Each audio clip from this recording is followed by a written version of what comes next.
नादसमारम्भां नादयामुनमध्यमाम् अस्मत् आचार्यपर्यन्तां वन्दे गुरुपरम्पराम् ज्ञानानन्दमयं देवं निर्मलस्फटिकाकृतिम् आधारं सर्वविद्यानां हयग्रीवमुपास्महे। दिशन्तु मे देव सदा त्वदीयाः दयादरङ्गानुचरा कटाक्षाः श्रोत्रेषु पुंसाममृतं क्षरन्तीं सरस्वतीं संस्कृतकामधेनुं शुक्लाम्बरधरं विष्णुं शशिवर्णं सचतुर्भुजं प्रसन्नवदनं ध्यायेत् सर्वविघ्नोपशान्तये। पितामहस्यापि पितामहाय प्राचेदसाते सबलप्रदाय श्रीभाष्यकारोत्तमदेशिकाय श्रीशैलपूर्णाय नमो नमोस्ते। आचार्य तिरुमलै नम्बि श्रीशैलपूर्णनाथ। कुजन्तं राम रामेति मधुरं मधुराक्षरम् आरुह्य कविताचागां वन्दे वाल्मीकिकोकिलं। वाल्मीकिर्मुनिसिंहस्य कवितावनचारिणाः शृण्वन् रामकथानादं कोणयादिपराङ्गतिं यद्भवन् सततं रामचरितामृतसागरम् अत्रिस्तप्तं मुनिं वन्दे प्राचेदसमकल्मषम्। गोष्पदीगतवारासिं ममगीगतराक्षसं रामायण महामाला रत्नं वन्दे नृलात्मजम्। अञ्जनानन्दनं वीरं जानकी शोकनाशनं कपीसमक्षहन्तारं वन्दे लङ्काभयङ्करम्। मनोजवं मारुततुल्यवेगं जितेन्द्रियं बुद्धिमतां वरिष्ठं वातात्मजं वानरयूथमुख्यं श्रीरामदूतं शिरसा नमामि। उल्लङ्घ्य सिन्धुसलिलं सलीलं यशोकवह्निं जनकात्मजायाः आताय तेनैव तथागलङ्कां नमामिदं प्राञ्जलिराञ्जनेयम्। आञ्जनेयमतिपाटलाननं काञ्चनाद्रिकमणीयविग्रहं पारिजाततरुमूलवासिनं भावयामि पवमाननन्दनं। यत्र यत्र रघुनाथकीर्तनं तत्र तत्र कृतमस्तकाञ्जलिं बाष्पवारि परिपूर्णलोचनं मारुतिं नमत राक्षसान्तम्। वेदवेद्ये परे पुंसि जाते दशरथात्मजे वेदप्राचेदसा दासी साक्षात् रामायणात्मनः। तदुपगतसमाससन्ति योगं सममधुरोपणदात्तवाक्यबद्धं रघुवरचरितं मुनिप्रणीतं दशशिरसच्छवतं निशामयत्वं। श्रीराघवं दशरथात्मजमभ्रमेयं सीतापतिं रघुकुलान्वयरत्नदीपम् आजानुबाहुमरविन्ददलायदाक्षं रामं निशाचर विनाशकरं नमामि। वैदेही सहितं सुरद्रुमतले हैमे महामण्डपे मध्ये पुष्पगमाचने मणिमये वीराजने सुस्थितम्। अग्रे वाचयति प्रपञ्चनसुते तत्त्वं मुनिभ्यः परम् व्याख्यान्तं वरदा विपरिवृतं रामं भजे श्यामलम्।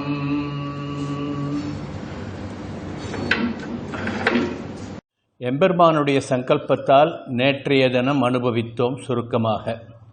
தொடர்ந்து இன்று ஸ்ரீ ராமலக்ஷ்மண பரத சத்ருக்னர்களின் அவதாரம் பற்றியும் விஸ்வாமித்திரர் யாகம், அவகாசமிருந்தால் தாடகை வதம், அகல்யா சாப விமோசனம் ஆகியவற்றை சுருக்கமாக அனுபவிப்போம். அயோத்தியுடைய மன்னர் அஜா என்பவர்.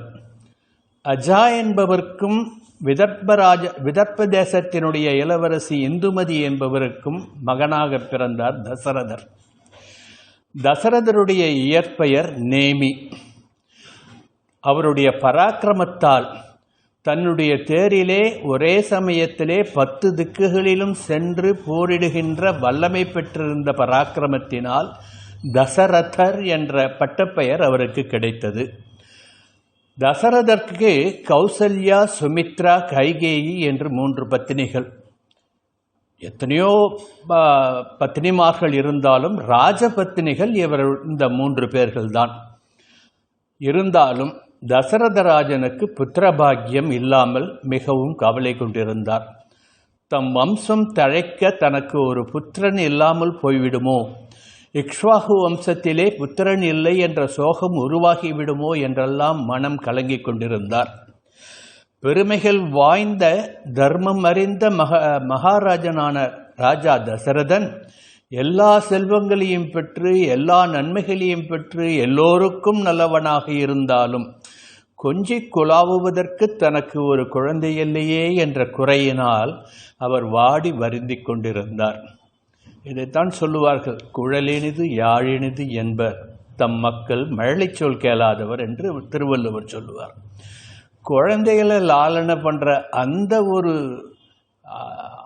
எப்படி சொல்கிறது, அந்த பேரின்பம் அது போன்ற ஒரு பேரின்பம். இப்போ குழந்தைகள் போச்சுன்னா அடுத்த தலைமுறை பேர குழந்தைகளை கொஞ்சுகின்ற பேரின்பம், இதெல்லாம் தான் பரம சௌக்கியம் பரம பாக்கியமாக நம்ம எல்லாருமே அனுபவிச்சுட்டு இருக்கோம் இல்லையா? அப்படி தன் குலம் விளங்குவதற்காக ஒரு பெருமை, இக்ஷ்வாகு வம்சத்திலே தசரதனுக்கு குழந்தை இல்லை, இக்ஷ்வாகு வம்சம் தொடர முடியவில்லை என்று மனுபர்யந்தம் ஆரம்பித்த அந்த வம்சம் தழைக்காமல் போய்விடுமோ என்று வருந்திக் கொண்டிருக்கின்றார் தசரத மகாராஜா. மமலாலப்யமானஸ்ய புத்திரார்த்தம் நாஸ்தி வை சுகம் ததர்த்தம் ஹயமேதேன யக்ஷ்யாமீதி மதிர்மமம். நான் லாலனை பண்ணி கொஞ்சுவதற்கு என ஒரு குழந்தை இல்லையே, அந்த புத்திரன் இருந்தால் அல்லவா எனக்கு சௌக்கியமாக இருக்கும் என்று வருந்தி, அப்போ அவருக்கு ஒரு நினைவுக்கு வருது.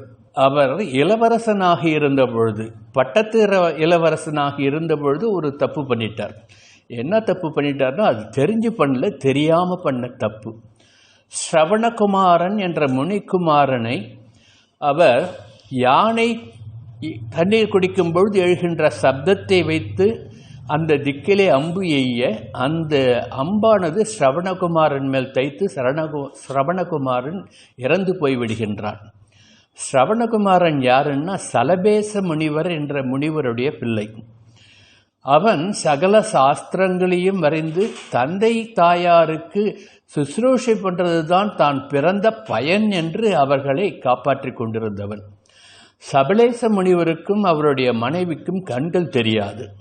ஆகவே ஒரு கழியிலே 2 பக்கமும் தூளி கட்டிக்கொண்டு அவர்களை எங்கு சென்றாலும் கூடவே அந்த தூளியிலே அழைத்து சென்று அவர்களை சுசுரூஷை பண்ணி காப்பாற்றி கொண்டிருந்தான் அந்த ஸ்ரவணகுமாரன்.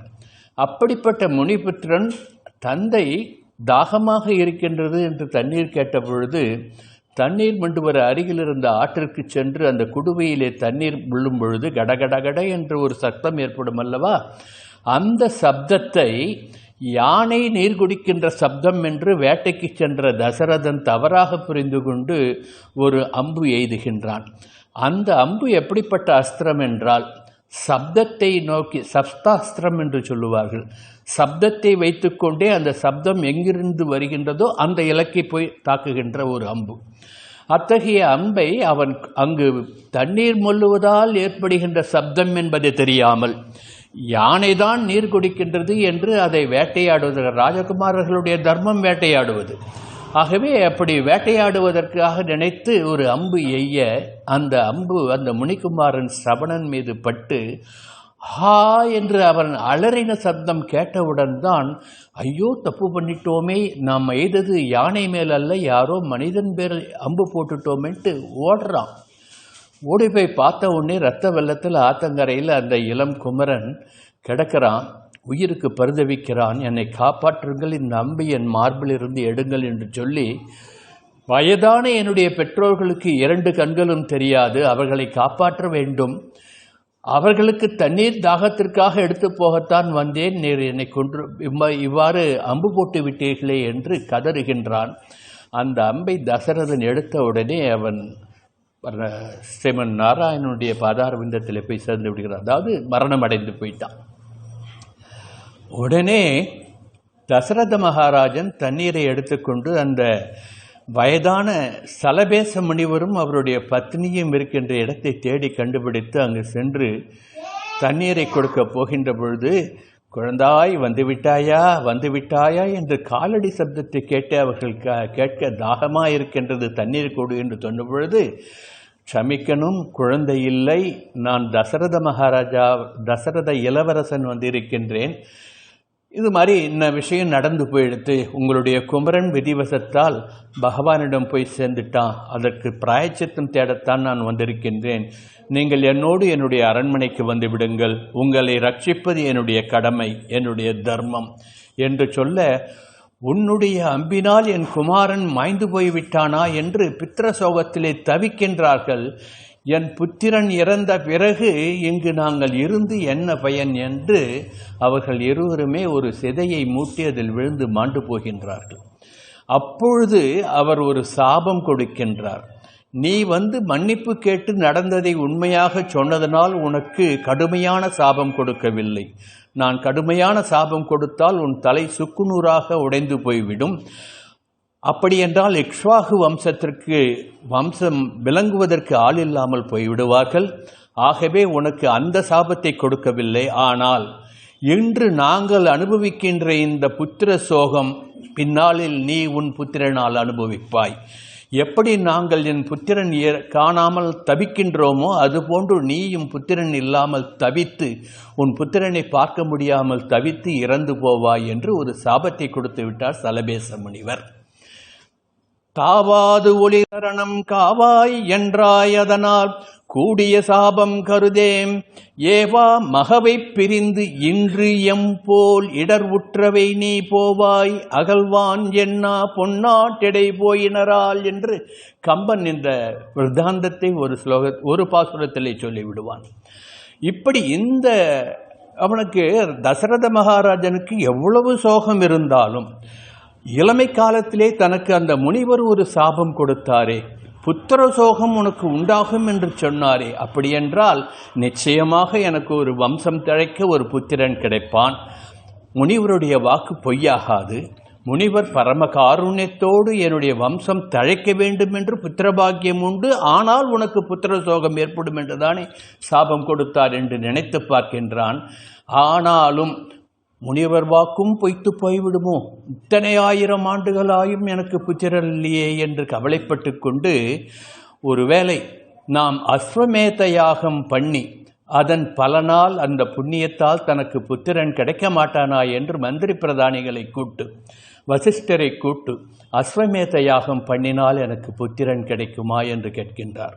வசிஷ்டர் மகா ஞானி, சகலமும் அறிந்தவர். அவர் தன்னுடைய தவ பலனால் இந்த வம்சத்திற்கு நிச்சயம் புத்திர பலன் உண்டு, கவலைப்படாதே என்று அவருக்கு ஆறுதல் சொல்லுகின்றார். எல்லோரும் நீங்கள் அஸ்வமேத யாகம் பண்ணுங்கள், அஸ்வமேத யாகத்தின் பொழுதே புத்திரகாமேஷ்டி யாகமும் பண்ணுங்கள், அதனால் உங்கள் வம்சம் விளங்க குழந்தைகள் பிறக்கும் என்று ஆசீர்வாதம் பண்ணுகின்றார்கள். இப்பொழுது சுமந்திரர் தசரதனுடைய மதிமந்திரி. தசரதனுக்கு தேரோட்டியும் சுமந்திரர் தான், அவனுடைய மதிமந்திரியும் சுமந்திரர் தான். சுமந்திரர் தசரதனை தனிமையில் சந்தித்து, பிரபோ, நான் இந்த பிராமணோத்தமர்கள் ரித்விக்குகள் யாகம் செய்கின்ற பொழுது அவர்களுக்கு சனத்குமாரர்கள் சொன்னதாக அவர்கள் பேசிக்கொண்டதை கேட்டேன். இந்த தசரதனுக்கு எம்பெருமான் ஸ்ரீமன் நாராயணனே புத்திரனாக பிறப்பான் பின்னொரு நாளில் என்று அந்த ரித்விக்குகள் பேசிக்கொண்டிருந்தார்கள். அதை நான் நேரடியாக கேட்டேன். ஆகவே நீங்கள் வருந்த வேண்டாம், நீங்கள் அஸ்வமேத யாகம் பண்ணுங்கள், உங்களுக்கு புத்திரபாக்கியம் உண்டாகும் என்று தான் உணர்ந்ததை, தான் கேட்டதை ராஜாவுக்கு சொல்லுகின்றான். தஸ்யத்வேவம் பிரபாவஸ்ய தர்மஜ்ஞஸ்ய மகாத்மனாஹ சுதார்த்தம் தப்யமானஸ்ய நாசீத்வம் சகரசுதாஹ சிந்தயானஸ்ய தஸ்யைவம் புத்திராசீன் மகாத்மனாஹ சுதார்த்தம் பாஜிபேதேன கிமர்த்தம் நயஜாம்யகம் என்று வசிஷ்டர் உள்ளிட்ட பிராமணோத்தர்கள் அரசனை ஆசீர்வாதம் பண்ணி, உனக்கு நிச்சயமாக புத்திரபாக்கியம் உண்டு என்று சொல்லி சரையு நதிக்கரையிலே யாகபூமியை அமைத்து முறைப்படி நீ அஸ்வமேத யாகம் பண்ண வேண்டும் என்று ஒரு கட்டளையை சொல்லுகின்றார்கள். அதன்படி ராஜா தசரதன் முறைப்படி அஸ்வமேதம் யாகம் செய்வதற்கு வேண்டிய ஏற்பாடுகள் அனைத்தையும் செய்கின்றான். சர்வதா பிராப்யசே புத்திரான் அபிப்ராதாம் சபார்த்திவா யஸ்ஸதே தார்மிகி புத்திர் இயம் புத்திரார்த்தம் ஆகதாக. இது முன் நிகழ்ந்த வண்ணம் என முனி இதயத்து எண்ணி மாதிரம் பொருந்ததின்றோள் மன்னா நீ வருந்தல். ஏழேழ் பூதலம் முழுதும் தாங்கும் புதல்வரை அளிக்கும் வேள்வி தீதர முயலின் ஐயா சிந்தை நோய் தீருமென்றான். முதல்ல சொன்னது வால்மீகி ஸ்லோகம். அதுக்கு நேரடியாக தமிழ் ஸ்லோகம், தமிழ் பாசுரம், தமிழ் செய்யுள், கம்பருடைய செய்யுள் ரெண்டாவது சொன்னது. ஆகவே பூதலம் முழுதும் தாங்குகின்ற ஒரு புத்திரனை நீ அடைவாய். ஆகவே முறைப்படி நீ அஸ்வமேத யாகம் பண்ணு என்று பெரியவர்கள் அவனை ஆசீர்வாதம் பண்ணுகின்றார்கள். இப்படி இதே சமயத்திலே எப்படி யாகம் பண்ணுவது, யார் மூலம் யாகம் பண்ணுவது என்ற ஒரு வினா வருகின்றது. அப்பொழுது சுமந்திரர் தசரத மகாராஜரிடம் சொல்லுகின்றார், ரிஷ்யசிங்கர் என்று மகாபுருஷர் இருக்கின்றார், அவரை வைத்து யாகம் பண்ணினால் நிச்சயமாக உங்களுக்கு புத்திரன் உண்டாகிறதுக்கு வாய்ப்புகள் இருக்கின்றது என்று சொல்லுகின்றார். ரிஷ்யசிங்கருடைய பிரபாவத்தை பற்றி 2 சர்க்கங்களில் வால்மீகி சொல்கிறார். அதே மாதிரி கம்பரும் ஒரு 3 அத்தியாயங்களில் ரிஷ்யசிங்கருடைய வரலாறு முழுவதும் சொல்லுகின்றார். ரிஷ்யசிங்கர் யாருன்றதை சுருக்கமாக சொல்கிறேன். விபண்டக மகரிஷின்னு ஒரு மகரிஷி இருந்தார், தவசீலர். ஊர்வசி ஏதோ ஒரு சாபத்தினால் ஒரு மானாக பிறந்து காட்டிலே வாழ்கின்றார். அப்பொழுது ஏதோ ஒரு சந்தர்ப்பத்திலே விபண்டகருக்கும் ஊர்வசிக்கும் தொடர்பு ஏற்பட்டு அந்த மானின் வயிற்றில் ரிஷ்யசிங்கர் பிறக்கின்றார். ஆகவேதான் ஸ்ருங்கம் என்றால் கொம்பு, ஸ்ருங்கம், ரிஷ்யசிருங்கம் என்றால் கொம்பை உடையவர். அவர் மானுடைய அம்சமாக அவர் பிறந்ததனால் மானிட உடலாக இருந்தாலும் தலையிலே கொம்பு போன்ற அமைப்பு உடையவராக பிறந்துகிறார். தன்னுடைய காமவசத்தினால் இது போன்ற ஒரு தவறு பண்ணிவிட்டோம், அதுபோன்று தன்னுடைய குமாரன் ரிஷ்யசிங்கன் தவறு பண்ணக்கூடாது என்று எண்ணி அவனை நைஷ்டிக பிரம்மச்சாரியாகவே வளர்க்க வேண்டும் என்று விபண்டகர் முடிவு பண்ணினார். மனித சஞ்சாரமே இல்லாமல், ஒரு மனிதருடைய முகம் கூட அவன் கண்ணிலே படாமல், பெண்கள் என்றால் யாரென்றே தெரியாமல், அவனுக்கு தெரிந்ததெல்லாம் அவனுடைய தகப்பனார் விபண்டகர், அருகில் இருக்கின்ற காட்டு விலங்குகள், அவ்வளவுதான். அப்படி வளர்த்து வந்தார் அந்த ரிஷ்யசிங்கரை. அவனுக்கு அனைத்து வித வேத சாஸ்திரங்களையும் உபதேசம் பண்ணுகின்றார். அவன் பெரிய ரிக்விக்காக இருக்கின்றான் அந்த சமயத்து. ஆகையினால் அத்தகைய தபோபலத்தினால் ரிஷ்யசிங்கர் இருக்கின்ற இடத்தில் மழைக்கு பஞ்சமில்லை. அவன் காலடிபட்டால் பாலைவனத்தில் கூட மழை பொழிகின்ற ஒரு ஆற்றல் அவனுக்கு. ஏன்னா அத்தகைய தவ வலிமை, பிரம்மச்சாரியம், நைஷ்டிக பிரம்மச்சாரியாக இருந்தார். அந்த ரிஷ்யசிங்கரை கொண்டு யாகம் பண்ண வேண்டும் என்று சொல்லி அவருடைய பூர்வ கதையை சொல்லுகின்றார் சுமந்திரர். எப்படின்னா, இந்த ரிஷ்யசிங்கர் இது போன்று இருக்கின்ற பொழுது ரோமபாதன் என்பவன் அங்கதேசத்தை ஆண்டு கொண்டிருந்தான். அங்கதேச மன்னன் ரோமபாதனுடைய நாட்டிலே 10 வருஷத்துக்கு மழையே இல்லை, எங்கும் பஞ்சம், ஜனங்கள் ஜலத்துக்கு தவிக்கிறது, ஆடு மாடுகள் ஜலம் இல்லாமல் அங்காங்கே கொத்து கொத்தாக இறந்து போகின்றன. மன்னன் மக்கள் துன்பப்பட்டால் மன்னன் துன்பப்படுகின்ற காலம் அது. இப்போ போல இல்லை மந்திரிகள்லாம். ஆகையினால இந்த ஜனங்களுக்கு இப்படி கஷ்டம் வருகின்றதே என்று என்ன பண்ணலாம் என்று ஆலோசனை பண்ண பொழுது ரிஷ்யசிங்கர் என்ற மகான் இருக்கின்றார். அவர் காலடி பட்டாலே மழை கொட்டும். ஆகவே எப்படியாவது அவனை கொண்டு வர வேண்டும். அவரை கொண்டு நீங்கள் அவர் நம் நாட்டுக்கு வந்தாலே போதும், எந்த யாகமோ யஜ்ஞமோ பண்ண வேண்டாம், அவர் காலடி பட்டாலே மழை பெய்யும் என்று எல்லோரும் ஆலோசனை சொல்லுகின்றார்கள். ஆனால் அந்த ரிஷிசிங்கரை காட்டிலிருந்து நாட்டிற்கு கூட்டு வர முடியாது. ஏன் முடியாது? அவர் மனித முகம் சஞ்சாரமே இல்லாமல், பரிச்சயமே இல்லாமல் வளர்த்து வருகின்றார் விபண்டகர். விபண்டகருடைய சாபத்தை நாம் பெற்றுவிடுவோம் அவரை போய் அழைத்து வந்தால். ஆகவே அது கடினமான வேலை என்று சொல்லுகின்றார்கள். மீண்டும் மந்திர ஆலோசனை. அப்போ என்ன பண்ணுறா, ஒரு முடிவு பண்ணுறான்னா, அந்த நாட்டிலேயே இருக்கின்ற ரொம்ப சிறந்த தாசிமார்களை அழைத்து ஆடல் அரசிகள் அழகானவர்கள் அவர்களை அழைத்து, நீங்கள் போய் எப்படியாவது காட்டிலே அந்த ரிஷ்யசிங்கரை மயக்கி, அவர் பெண் என்றால் யாரென்றே தெரியாமல் வளர்கின்றவர், ஆகையினால் பெண் என்று நீங்கள் போய் அவர் நின்றால் எப்படியும் மயங்கி விடுவார், அவரை எப்படியாவது நம் நாட்டிற்கு கூட்டு வந்து விட்டால் மழை பொழியும் என்று அந்த அங்கதேச ராஜா ரோமபாதன் முடிவு பண்ணினார்.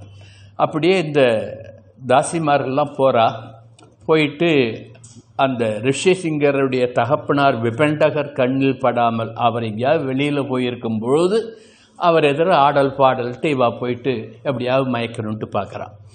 விபண்டகர் கண்ணில் பட்டுட்டா உடனே சாபம் போச்சு, எல்லாமே காரியம் கட்டு போயிட்டுன்ட்டு மறைஞ்சு பார்க்குறார். ரிஷிசிங்கர் பார்க்குறார், இது என்ன எங்கேயோ தேவலோகத்துலேருந்து அப்சரஸ்லாம் வந்திருக்கா போல் இருக்கே, யார் தாசிகளை அப்சரஸ்லாம் இங்கே வந்துட்டா போல் இருக்கே, புதுசாக இருக்கே, இவாலும் நம்மள மாதிரி கைகாலெலாம் இருக்குது, ஆனால் அங்கங்கள் வேறு மாதிரி இருக்கே, இவா இவ்வளோ சொரூபமாக இருக்காளே, கொஞ்சம் கொஞ்சமாக அவள் யார் என்னான்னு பார்க்கறதுல இவருக்கு ஒரு ஆசையை மனசில் வளர்ந்து போச்சு.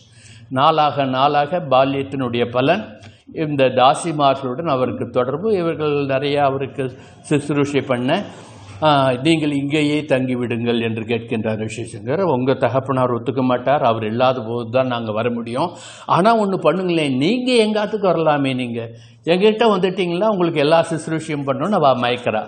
ரிஷிசிங்கரும் அதற்கு சரி. இளமையினுடைய வேகம், இதுவரையில் பெண்ணையே பார்த்திராதவர், பெண்கள் எல்லாம் அவருக்கு அந்த அளவுக்கு ஆசையை விட்ட உடனே அவர் கூட கிளம்பி வந்துடுறார். ரிஷிசிங்கர் கிளம்பி வந்து இந்த நாட்டில் காலடி வச்சாரோ இல்லையோ, எங்கே பார்த்தாலும் கார்மேகம் கூடுறது, கொட்டுன்னு மழை பொழியறது, சுபிக்ஷமாக எடுத்து அங்கதேசம். உடனே அங்கதேச ராஜா மகிழ்ந்து தன்னுடைய பெண் சாந்தாவை அவளுக்கு கல்யாணம் பண்ணி வச்சிடறார். இந்த சாந்தா யாருன்னா கோசலைக்கும் தசரதுக்கும் பிறந்த முதல் மகள். அவள் பிறக்கும் பொழுது கொஞ்சம் சுவாதீனம் இல்லாமல் இருந்த காலெலாம், ஆகையினால் தத்து கொடுத்துட்டாராம் அங்கதேசத்துக்கு. அப்புறம் மூலிகை ஆயுர்வேத வைத்தியத்தினால அவள் சரியாயிட்டு அந்த பெண் பேரழகி சாந்தாவை ரிஷிசங்கருக்கு கல்யாணம் பண்ணி வைக்கிறார். இதுவரையில் தான் ராமாயணத்தில் இருக்கும். இதனுடைய தொடர்ச்சி ரிஷிசங்கருடைய தகப்பனால என்ன நடந்தது அதெல்லாம் மகாபாரதத்தில் வரும், அதெல்லாம் பின்னொரு காலத்தில் பார்க்கலாம். இப்போ எதுக்கு இந்த அளவுக்கு நான் இதை சொன்னேன்னா, அப்படிப்பட்ட ரிஷிசிங்கர் மகா தபஸ்வி, அவர் காலடி பட்டாலே பூமி செழிக்கின்றது அல்லவா, ஆகவே அவர் யாகம் பண்ணினால் உங்களுக்கு புத்திர பாக்கியம் உண்டாகும் என்று சொல்லுகின்றார் ராஜப்பிரதானிகள். அதன்படி ரிஷிசிங்கர், ஏன்னா அங்க தேசத்தில் தான் இருக்கார், அங்க தேசத்தில் ஜாமாதாவாயிட்டார் இல்லையா, அங்கே போயிட்டு அங்க தேச மன்னனுக்கு தான் இவருடைய பொண்ணு தத்து கொடுத்துருக்கார். அதனால் தன்னுடைய மாப்பிள்ளையே ஆயிடுறார் ஒரு வகையில். போயிட்டு அங்க தேசராஜன் இவருடைய நண்பர்ன்றதுனால அவர்கிட்ட போய் கேட்டு ரிஷிசிங்கரை கூட்டுன்னு அஸ்வமேத யாகம் பண்ணுகின்றார்கள். இது கீழே பூமியில் நடக்கிறது. இங்கே பூமியில் தசரதன் தனக்கு புத்திரன் இல்லையே என்று இயங்கிக் கொண்டிருக்கின்றான். மேல் லோகத்தில் பகவான் நாராயணனுக்கு ஒரு ஏக்கம், தன்னொப்பார் இல்லப்பன் அல்லவா, ஒப்பாரும் இல்லை மிக்காரும் இல்லைன்னு, குறையொன்றும் இல்லாத கோவிந்தான்னு எல்லாரும் சொல்கிறா. ஆனால் எனக்கு பெரிய குறை இருக்கே. என்ன குறை? எனக்கு சமமாக யாரும் இல்லை, எனக்கு மேலே யாரும் கிடையாது. அதை கூட பரவாயில்ல, எனக்கு அப்பா அம்மான்னு கூப்பிடுறதுக்கு ஒரு அப்பா அம்மா இல்லாமல் போயிட்டாலே, எனக்கு யாரை நான் போய் அப்பா அம்மான்னு கூப்பிடுவேன், எல்லாரும் என்ன அனாதின்னு சொல்கிறாளேன்ட்டு அவருக்கு ஒரு குறை இருந்து தான். அதனால் அவர் என்ன நினைக்கிறார், இந்த பூலோகத்தில் போய் நாம் ஒரு அவதாரம் பண்ணி ஒரு நல்ல தாய் தந்தையரை எடுத்துக்கொள்ள வேண்டும், அவர்களை நாம் லாலனை பண்ண வேண்டும், சுசுரூஷை பண்ண வேண்டும்ட்டு பகவான் ஸ்ரீமன் நாராயணன் நினைக்கிறார். இங்கே தசரத ராஜா தனக்கு ஒரு புத்திரன் இருந்தால் லாலனை பண்ணலாம் என்று இவர் நினைக்கிறார். அப்போது தேவரெல்லாம் போயிட்டு, தேவர்களும் நாரதர் பிரம்மா எல்லாரும் போயிட்டு ஸ்ரீமன் நாராயணன்ட்ட பிரார்த்தனை பண்ணுறார். பூலோகத்தில் ராவணனுடைய அதம் தாங்க முடியவில்லை.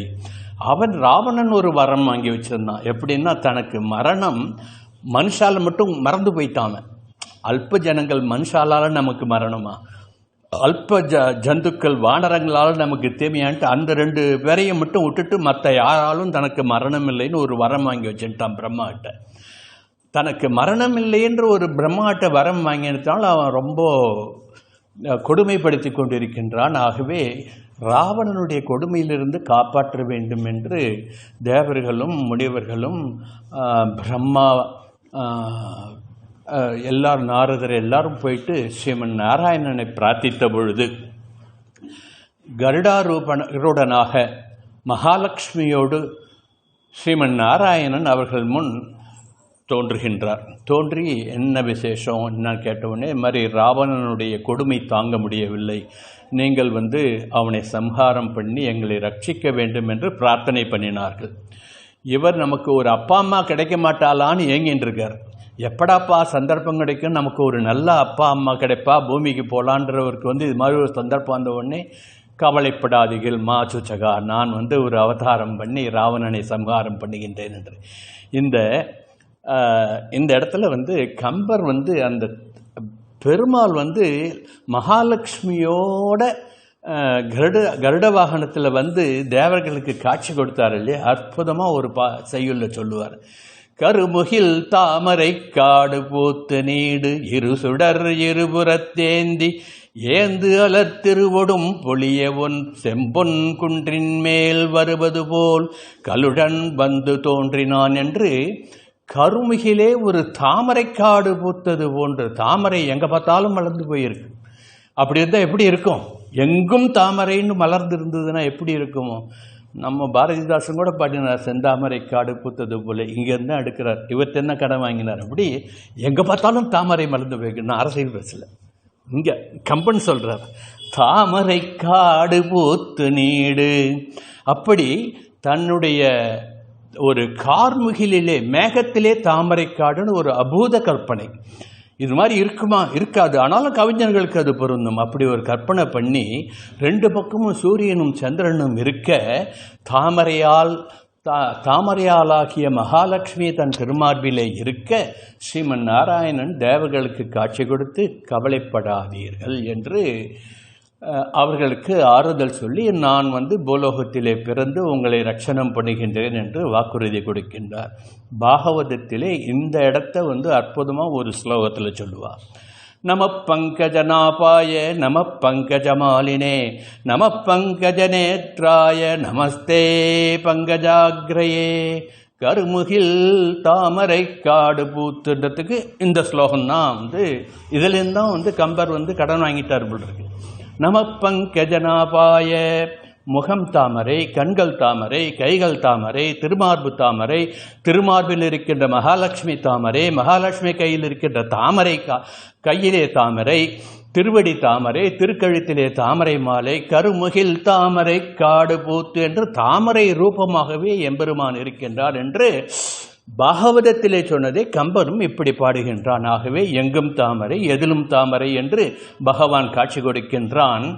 இத்தகைய ஒரு காட்சியோடு பகவான் தன்னை இறங்கி வந்த அந்த தேவர்களுக்கு ஒரு உத்தரவாதம் கொடுக்கின்றார். त्वान्योक्षयामाहे विष्णोर्लोकानां हितकाम्यया राज्ञो दशरथश्च त्वमावेत्यादिपदेर्प्रभोः धर्मज्ञस्य वदान्यस्य महर्षि समतेजसागा तस्य पार्यासु तिस्रूषु ह्रीष्टिकीर्तियुमासुकाः विष्णोर्पुत्रमाहच्च करित्वा मानं चतुर्विधम्. நீங்கள் எங்களுடைய துயர் துடைக்க இப்போ புத்திரகாமேஷ்டியாகம் பண்ணுறார் தசரத மகாராஜா. அங்கு நீங்கள் 4 பாகமாக பிரித்து கொண்டு 4 பிள்ளைகளாக அவதாரம் பண்ண வேண்டும் என்று தேவர்கள் பிரார்த்திக்க மகா ஸ்ரீமன் நாராயணனும் அப்படியே ஆகட்டும், வருத்தப்படாதீர்கள், ஹத்வா வருந்தாதீர்கள், ஹத்வா க்ரூரம் துராத்மானம் தேவர்ஷீணாம் பயாவகம் தசவருஷ சகஸ்ராணி தசவர்ஷ சதானி ச வஸ்யன் பிருத்திவீமிமாம். நான் சகவருஷ தர்சாணி என்று 10,000 ஆண்டுகளுக்கு மேல் நான் பூமியிலே இருந்து லோக சம்ரக்ஷணம் பண்ணி ராவணனை சம்ஹாரம் பண்ணி உங்களை காப்பாற்றுகின்றேன். மா சுச்சகா ஹத்வா, வருத்தப்படாதீர்கள் என்று பகவான் சொல்லுகின்றான். இந்த ஸ்லோகத்தை கம்பர் எப்படி எடுக்கிறார் பாருங்கோ. மசரதம் மணையார் வரமும் வாழ்வும் ஓர் நிசரத கணைகளால் நீரு செய்ய யாம் கசரத துரகமா கடல்கொள் காவலன் தசரதன் மதலையாய் வருதும் தாரணி. தசரத புத்திரனாக நான் தாரணியிலே வருவேன் என்று பகவான் கவலைப்படாதீர்கள் வா என்று ஆசீர்வாதம் பண்ணி அனுகிரகம் பண்ணுகின்றார். பூலோகத்திலே இவர் புத்திரகாமேஷ்டியாகம் பண்ணுகின்றார் புத்திரர்கள் வேண்டி. மேல்லோகத்திலே தேவர்களுடைய பிரார்த்தனைக்கு இணங்கி தனக்கு ஒரு அப்பா அம்மா கிடைக்க மாட்டாளான்னு பார்க்கின்ற பொழுது தனக்கு ஏற்ற தாய் தகப்பன் இந்த தசரதனும் அவனுடைய பத்தினிமார்களும் தான் என்று ஸ்ரீமன் நாராயணன் நியமனம் பண்ணிக்கொண்டு அப்படியே ஆவிர்வதிப்பதாக பிரதிஜை பண்ணுகின்றார். தத பத்மபலா சாட்சா கிருத்வாத்மானம் சதுர்விதம் பிதரம் ரோசயாமாச ததா தசரதம் நிருபம். அப்படி தசரதன் பண்ணின புத்திரகாமேஷ்டி யாகத்திலே அவனுக்கு புத்திரனாக நான் ஆவிர்வவிப்பேன் என்று அதன் பலனாக புத்திரகாமேஷ்டி யாகத்தின் பலனாக தசரத புத்திரனாக நான் ஆவிர்வவிப்பேன் என்று ஸ்ரீமன் நாராயணன் அவர்களுக்கு அனுகிரகம் பண்ணுகின்றான். இப்படி இந்த அனுகிரகத்தினால் தசரதன் பண்ணின புத்திரகாமேஷ்டி யாகத்தில் அஸ்வமேத யாகத்தில் கூடவே சேர்த்து புத்திரகாமேஷ்டி யாகமும் நடக்கின்றது. அந்த புத்திரகாமேஷ்டி யாகத்திலே அக்னியிலிருந்து அக்னி புருஷன் தோன்றுகின்றார்.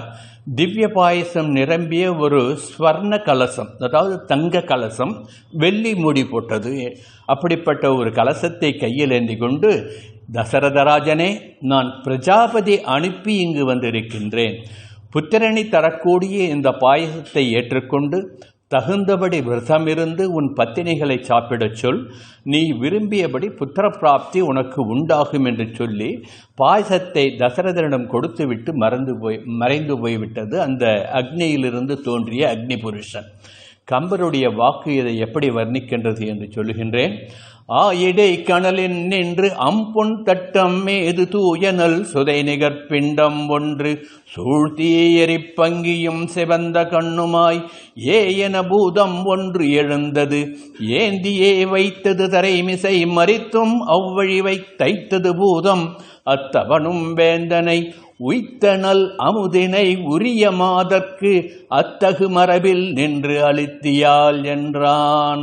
உய்த்த நல் அமுதினை உரிய மாதற்கு மரபில் நின்று அழுத்தியால் உனக்கு புத்திர பாக்கியம் உண்டாகும் என்பது அந்த அக்னி புருஷன் கலசத்திலே கொண்டு வந்த பாயசத்தை கொடுத்து சொல்லுகின்றான்.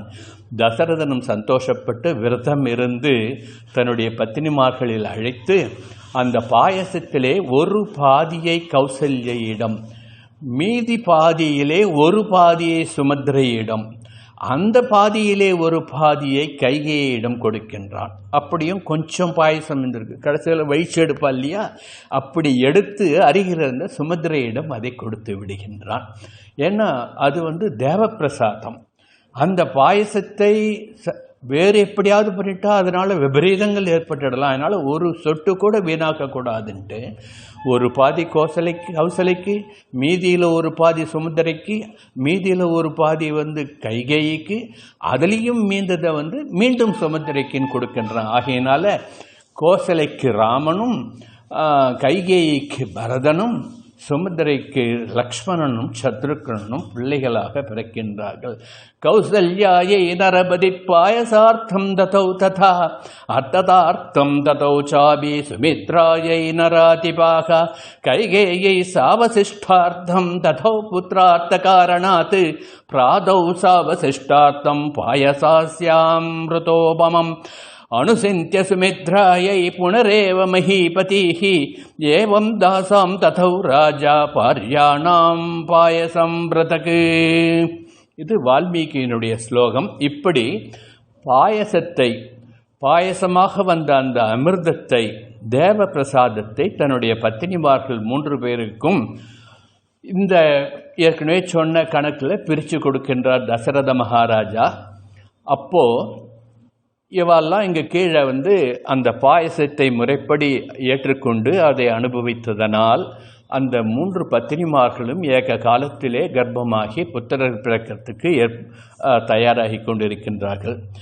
இங்கு பகவான் இதே சமயத்தில் மேல் லோகத்தில் என்ன நடக்கிறதுன்னா, பிரம்மா எல்லா தேவரையும் ஒரு கூட்டம் போடுறாரு. எமர்ஜென்சி மீட்டிங் வாங்கோன்ட்டு எல்லாரையும் கூப்பிட்டு என்ன சொல்கிறாருன்னா, நம்முடைய நன்மைக்காக, நம்மை ரட்சணம் பண்ணுவதற்காக பகவான் ஸ்ரீராமனாக தசரத புத்திரனாகவும் மற்ற தன் சகோதரர்கள் 3 பேரிடம் பிறப்பதற்காக பிறக்கதுன்னு சொல்லக்கூடாது, ஆவிர்பவிப்பதற்காக பூலோகம் வருகின்றார். ஆகவே நீங்கள் தேவர்கள் அனைவரும் தகுந்த ஒரு ஸ்வரூபம் எடுத்துக்கொண்டு பூமியிலே போய் பிறந்து ராமனுக்கு உபகாரம் பண்ணுவதாக இருங்கள் என்று சொல்லுகின்றார். நல்ல பலசாலியாக இருக்கணும், விருப்பம் போல் உருவம் எடுத்துக்கொள்ளக்கூடிய ஒரு சக்தி உடையவர்களாக இருக்கணும், மாயாவிகள் எப்படியெல்லாம் மாயை பண்ணுவார்கள் என்பதை தெரிந்தவர்களாக இருக்க வேண்டும், சூரர்களாக இருக்க வேண்டும், வாயுவிற்கு சமமான வேகமுடையவர்களாக இருக்க வேண்டும், நீதி நெறி அறிந்தவர்களாக இருக்க வேண்டும், புத்திமான்களாக இருக்க வேண்டும், யாராலும் வீழ்த்த முடியாத பராக்கிரமம் உடையவர்களாக இருக்க வேண்டும், அனைத்து விதமான அஸ்திர சஸ்திரங்களும் அறிந்தவர்களாக இருக்க வேண்டும், கிண்ணற வானர யக்ஷர பன்னக வித்யாதரர்களிடம் நீங்கள் வானர உருவமுடைய புத்திரர்களை சிருஷ்டி செய்து கொள்ளுங்கள் என்று பிரம்மா ஆக்ஞை பண்ணுகின்றார். ஏன் வானர உருவமாக சொன்னார்னா, ராவன் கேட்ட அந்த வரத்தில் வானரர்களால் அவனுக்கு எந்தவித தொந்தரவும் வரக்கூடாதுன்னு கேட்கல, மனுஷர்களால் மரணம் வரக்கூடாதுன்னு கேட்கல. அதனால் பகவான் மனித ரூபத்தில் வரார். இப்போ தேவர்கள்லாம் வானர ரூபத்தில், வானரன்ற பொழுது கரடியும் அதில் சேர்ந்து போயிடுறது, அந்த ரூபத்தில் வரார். இப்படி பிரம்மாவின் அம்சமாக ஜாம்பவான் கரடியாக பிறக்கின்றார். ரிஷிகளும் சித்த வித்யாதரர்களும் சாரணர்களும் வானத்தில் சஞ்சரிக்கும் புத்திரர்களை பெற்றார்கள். இந்திரன் அம்சமாக வாலி, சூரியன் அம்சமாக சுக்ரீவன், ப்ரஹஸ்பதி அம்சமாக கந்தமாதனன் என்ற வானரம், விஸ்வகர்மா அம்சமாக நலன் என்ற வானரம், அக்னியின் அம்சமாக நீலன் என்ற வானரம், அஸ்வினி குமாரர்கள் அம்சமாக மைந்தன் துவீதன் என்ற வானரங்கள், வருணன் அம்சமாக சுசேஷன் என்ற வானரம், மற்ற தேவர்களின் அம்சமாக கணக்கில்லாத வானரங்கள் பூமியிலே அவதாரம் பண்ணுகின்றார்கள். வான்புலோர் அனைவரும் வானரங்களாய் காணினும் வரையிலும் கடிதடத்தில் என்று ஆனனம் மலர்ந்தனன் அருளியன் ஆழியான். இது கம்பருடைய வாக்கு. பிரம்மா எப்படி ஆக்ஞை கொடுத்தார்ன்றதுக்கு இந்த இடத்துல இந்த நீலன் நலன் இந்த 2 வானரங்கள் ராமாயணத்தில் முக்கியமான பங்கு வகிக்கிறார். ஏன்னா சேது கட்டினா இல்லையா, அந்த சேது கட்டுறதுக்கு கல்லெல்லாம் எடுத்து கொடுத்துவா நீலனும் நலனும் தான். அவள் தான் மேஸ்திரியாக இருந்து கட்டடம் கட்டுறான். அவளுக்கு ஒரு பூர்வகத்தை ராமாயணத்தில் சொல்லியிருக்கேன். என்ன சொல்கிறாருன்னா, அகஸ்திய முனிவருடைய சிஷ்யர் சுதக்ஷண முனிவர்ன்றவர். அந்த சுதக்ஷண முனிவர் அகஸ்திய முனிவர் யாத்திரை போகும்பொழுது சாலக்கிராம மூர்த்தியாக வழிபாடு பண்ணி கொண்டிருந்த ஸ்ரீ விஷ்ணு சாலக்கிராமத்தை சுதர்சனிடம் கொடுத்து தினமும் ஆராதனம் பண்ணி அதை பராக்கிரமமாக வைத்து கொண்டிருக்க வேண்டும், ஜாக்கிரதையாக வைத்து கொண்டிருக்க வேண்டும் அகத்தியர் கொடுத்துட்டு போகிறார். ஆனால் அந்த சுதர்சனர் ஒரு விளையாட்டு பிள்ளையாக நல்ல வேதம் படித்தவர், இருந்தாலும் ஒரு அசட்டுத்தனம், சோம்பேறித்தனம் இருந்து என்ன பண்ணுறாருன்னா, இவருக்கு என்ன தினமும் நாம் திருமஞ்சனம் பண்ணுறது, எடுத்துகிட்டு போனோமா ஆறில் ஒரு முக்கியமாக கொண்டு வந்துட்டோமான்ட்டு என்ன பண்ணுறார், அந்த விக்கிரகத்தை தினமும் ஒரு பொட்டியில் எடுத்துன்னு போக வேண்டியது, எங்கேயா வைக்க வேண்டியது, தீர்த்தாமாட வேண்டியது, ஆற்றுல ஒரு முக்கிட்டு கொண்டு வந்து வச்சிட வேண்டியது, இப்படி இருக்கார். ஒரு நாள் என்ன ஆச்சுன்னா, அங்கே ஒரு பெரிய ஆற்றங்கரையில் ஒரு நாவல் மரம், நல்ல கருத்து திராட்சைகள் பெருசு பெருசாக சாலக்கிராமம் மாதிரி இருக்குது, ஒவ்வொரு திராட்சையும் பார்க்குறதுக்கு பெருசு பெருசாக இருந்துதான். அந்த நாவல் பழத்தை பார்த்து அது பறிக்க வேண்டும் என்று இந்த விஷ்ணுவனுடைய சாலக்கிராம மூர்த்தியை பக்கத்தில் கீழே வச்சுட்டு அந்த மரத்தில் சாலக்கிராமத்தை எடுக்கலான்ட்டு பார்க்குறான். எட்டி பார்க்குறா, கிடைக்கல. அப்புறம் பார்க்குறா, கையில் விஷ்ணு மூர்த்தி தான் கையில் இருக்கார். இந்த கல்லால் அடிக்கலாமேன்ட்டு என்ன பண்ணுறார், அதால் அந்த நாவப்பழத்தை அடிக்கும் பொழுது அது போய் சிலையில் சிக்கிண்டு எடுத்து வந்தார். அப்போது அந்த நாகமரத்து பொந்தில் பாம்பு புஸ்ஸுன்ட்டு சேர்றது, ஏறியும் எடுக்க முடியாது. என்ன பண்ணுறது, எப்படியோ என்னென்னமோ பண்ணி பார்த்தாரு, ஒன்றும் கிடைக்கல. ஒரு நாகப்பழம் கீழே உழறது, அதை எடுத்து அதில் விஷ்ணு மாதிரி ஒரு ரூபத்தை பண்ணி, ஏன்னா சாலக்கிராமம் கருப்பாக தானே இருக்கும், அந்த சாலக்கிராமம் தான் எதுன்ட்டு நம்ம அகஸ்தியரை ஏமாற்றிடலான்ட்டு எடுத்துகிட்டு பதமாக பயந்து கொண்டு வரார். யாத்திரை போய் இந்த அகஸ்தியர் அப்போ தானே ஆற்றுக்கு வரணும், கரெக்டாக பர்ணசாலைக்கு வந்துட்டார். எங்கே ஒழுங்காக திருவாராதனம்லாம் நடந்துட்டு இருக்கா, சாலக்கிராமம்லாம் ஒழுங்காக பண்ணிட்டு இருக்கியா, கொண்டு வா பார்க்கலான்றார். பயப்படுறார் இவர். பயப்பட்டு இந்த நாகப்பழத்தை எடுத்து காமிக்கிறார். என்னடா இது, அவருக்கா தெரியாது, முக்காலம் முடிந்த முனிவர் அல்லவா. பார்த்துட்டு என்ன என்று கேட்டோடனே தெரிஞ்சுட்டார் அவருடைய ஞானத்தினால இதெல்லாம் நடந்ததுன்ட்டு. நீ திருப்பி என்னுடைய விஷ்ணுமூர்த்தியை கொண்டு வந்து ஒப்படைக்கிறவர்கள் என் கண்ணிலேயே முழிக்காத போயிடுன்னு. அதுக்கப்புறம் அவர் காட்டுக்கு போயிடுறார். ஏன்னா அகஸ்தியர் சாபம் கொடுத்துட்டாரா என்ன பண்ணுறதுன்ட்டு அந்த மூர்த்தியை எப்படியாவது தேடி கண்டுபிடிச்சி கொண்டு வந்துடுவோன்ட்டு காட்டுக்கு போகிறார். யார்? அந்த சுதர்சன முனிவர், அகஸ்தியருடைய சீடர்.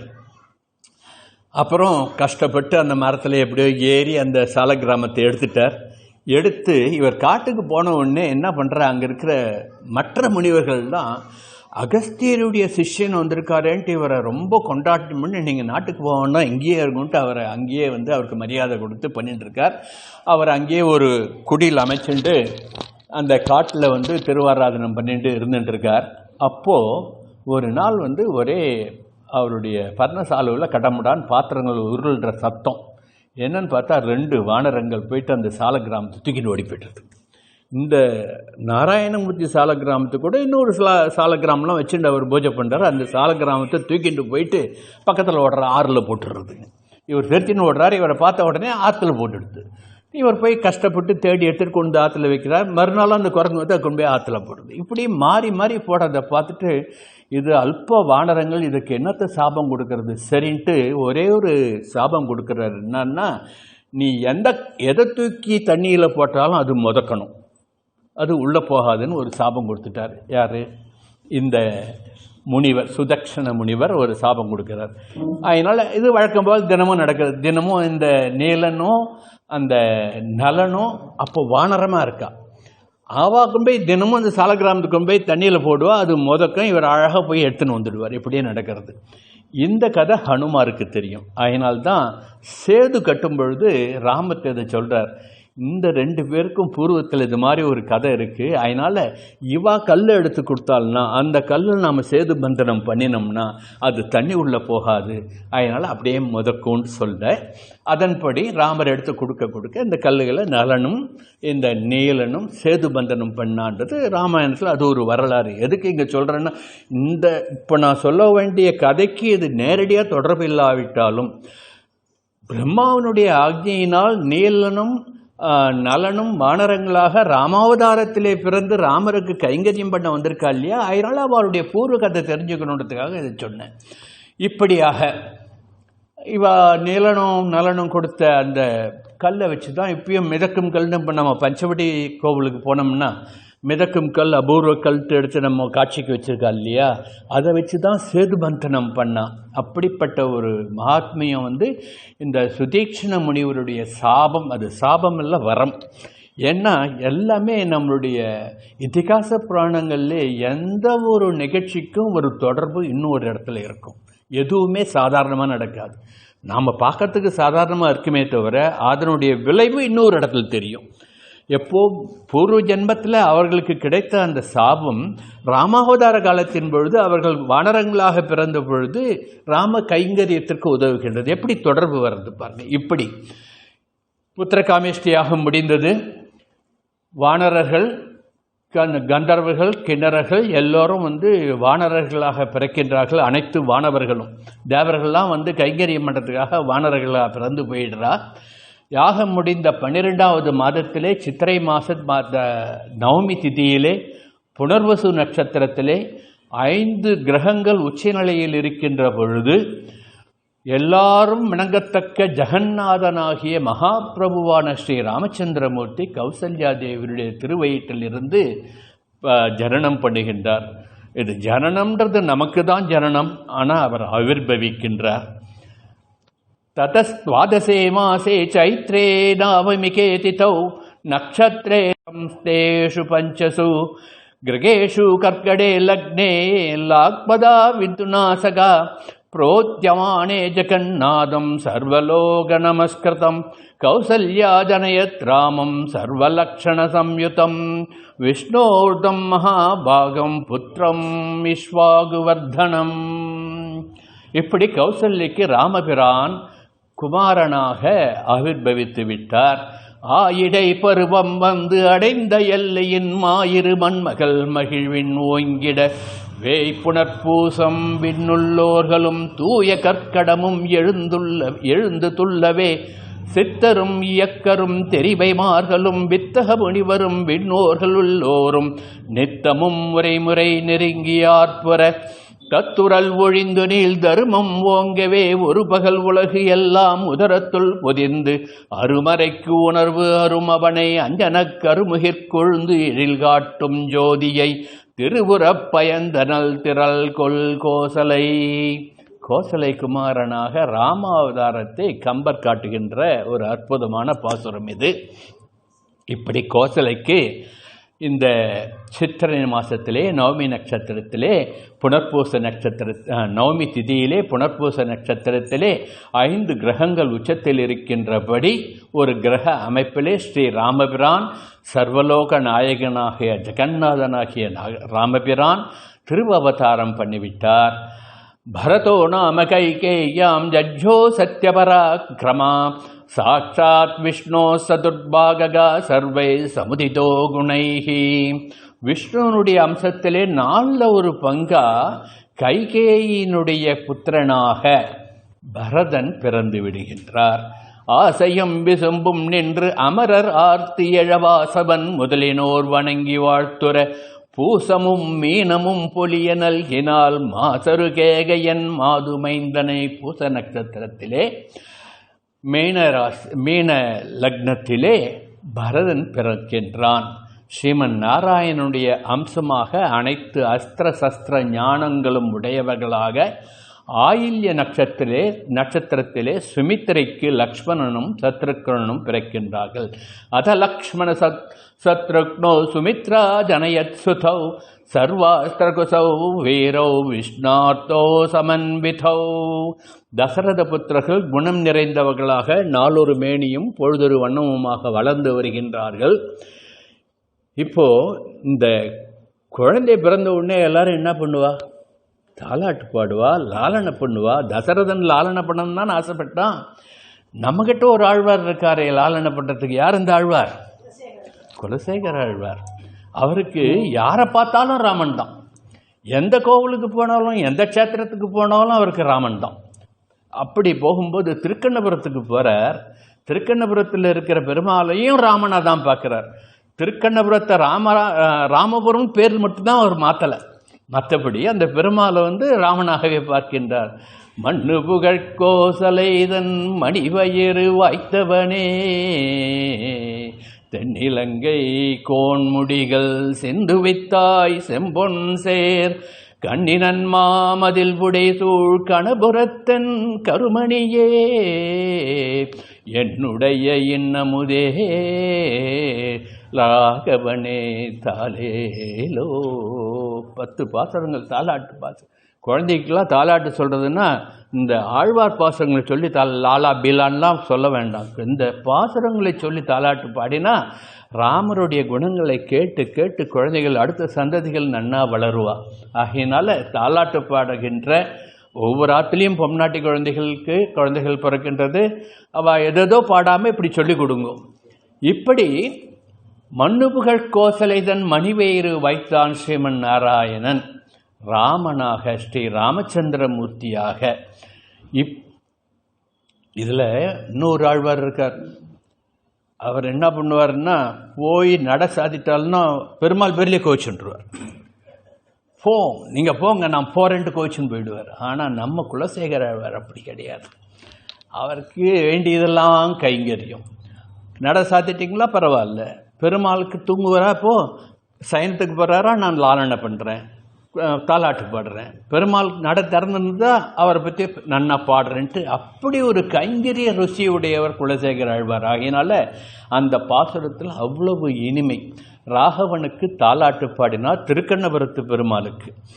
அப்படி இது எதுக்கு இந்த இடத்துல இது என்ன திடீர்னு கதையை விட்டுட்டு வேற எங்கேயோ போயிட்டு சொல்கிறாருன்ற இல்லை. ராமபிரானுக்கு தாலாட்டு பாடின ஆழ்வார்ன்றதுனால அவரை நாம மறக்கக்கூடாதுன்றதுக்காக சொல்கிறேன். குழந்தைகள் பிறந்தாச்சு, வேத அத்தியனம் நடக்கிறது காலத்தில். அனைத்து சாஸ்திரங்களும், குதிரை ஏற்றம், யானை ஏற்றம்ட்டு அத்தனை போர் பயிற்சிகளும் இந்த 4 குழந்தைகளுக்கும் சொல்லிக் கொடுக்குறா. தனுர்வித்தியில் சிறந்தவராக ஸ்ரீ ராமபிரான் விளங்கின்றிருக்கார். ஞானம் நிறைந்தவர்களாக, தர்மத்தை போதிப்பவர்களாக, தர்மம் நிறைந்தவர்களாக, சத்தியவான்களாக, அனைத்து குணங்களின் குன்றாக, கீர்த்தி உடையவர்களாக, எல்லாம் அறிந்திருப்பதுடன் அசூயை இல்லாதவர்களாக இந்த குழந்தைகள் வளர்கின்றார்கள். நல்ல தேக காந்தி, நல்ல தேக ஆரோக்கியம், நல்ல ஞானம், நல்ல தர்ம சிந்தனை என்று இந்த குழந்தையை பொத்தி பொத்தி அப்படி வளர்க்கின்றார் தசரத மகாராஜா. அதே சமயம் ஒரு க்ஷத்ரியராஜனுக்குரிய அனைத்து குணங்களும் அந்த குழந்தைகளுக்கு இருக்கணும்ட்டு எல்லா பயிற்சியும் கொடுத்து வளர்க்கின்றார். இப்படி காலக்கிரமத்தில் இப்போ தான் நம்ம 40 வயசுக்கும் பொண்ணு கிடைக்கலன்ட்டு கல்யாணம் பண்ணாமல் இருக்கா இல்லையா? அப்போ 12 வயசானவுடனே ஐயோ குழந்தைக்கு கல்யாணம் பண்ணணுமேட்டு ராஜாக்கு ஆசை. 7 வயசானவுடனே பொண்ணுக்கு கல்யாணம் பண்ணணுமேட்டு எல்லாரும் அந்த காலகட்டத்தில் அப்படி இருந்தவா. அப்படி இந்த குழந்தைகள் வளர்ந்த உடனே மந்திரி கிட்ட ஒரு மந்திராலோசனை பண்ணுகின்றார் தசரத மகாராஜா. இந்த குழந்தைகளுக்கு சீக்கிரமே விவாகம் பண்ணணுமேன்ட்டு பேசின்னு இருக்கார். அப்போது குடுகுடுன்னு ஓடி வரான் ஒரு வாயிற்காப்போன். ராஜா ராஜா வாசலில் விஸ்வாமித்திர மகரிஷி வந்துட்டே இருக்காருன்ட்டு. விஸ்வாமித்திர மகரிஷி கோபக்கார ரிஷி, தவயோகி, ஒரு ராஜாவாக இருந்து தவம் பண்ணி ஒரு மகா ரிஷியாகனவர். இன்னைக்கு நாமெல்லாம் காயத்ரி மந்திரம் சொல்லிட்டு இருக்குமே, அந்த காயத்ரி மந்திரத்தை நமக்கு கொடுத்தவர் விஸ்வாமித்திர ரிஷி. இப்பயும் திருசங்கு சொர்க்கம்னு பார்க்குறமே, திருசங்கு உடம்போடையே சொர்க்கத்துக்கு அனுப்புறேன்ட்டு போட்டி போட்டு அனுப்பினார். அத்தகைய தவ வலிமை உடையவர் விஸ்வாமித்திரர், தன்னுடைய தபோபலத்தினால ராஜ ரிஷி. அவர் வரபோது இவரை வரவேற்க ஓடுகின்றார் தசரதன். வசிஷ்டர் முதலான மற்ற மந்திரிமார்களையும் கூட்டுக்கொண்டு, வசிஷ்டர் போன்ற பிரகஸ்பதிகளை கூட்டுக்கொண்டு போகின்றார். நிலம் செய்தவம் என்று உணரின் அன்று நடியோன் என் நலம் செய்வன் நீயான் பலம் செய்து வணங்க எலி வந்து இது முந்து என் குலம் செய்தவம் என்று இனிதி கூற முனி கூறும். என்னோ பாக்கியம், அகோபாக்கியம், அகோபாக்கியம். தேவரீர் பொன்னடி சாத்தினது நாங்கள் செஞ்ச பூர்வ புண்ணியம், பூர்வ ஜென்ம சுகிர்த்தம். ஸ்வாகத்தம் ஸ்வாகத்தம்ட்டு ராஜா போயிட்டு அந்த விஸ்வாமித்திர முனிகரை வரவேற்கின்றான், ஸ்வாகத்தம் சொல்கின்றான். மகர்ஷே, அகோபாக்கியம் அகோபாக்கியம், தங்கள் வரவால் தன்யனானேன். அமிர்தம் கிடைத்தது போன்றிருக்கின்றது. நீரே இல்லாமல் வறண்டு கிடக்கின்ற பாலைவனத்திலே மழை வந்தது போன்று இருக்கின்றது.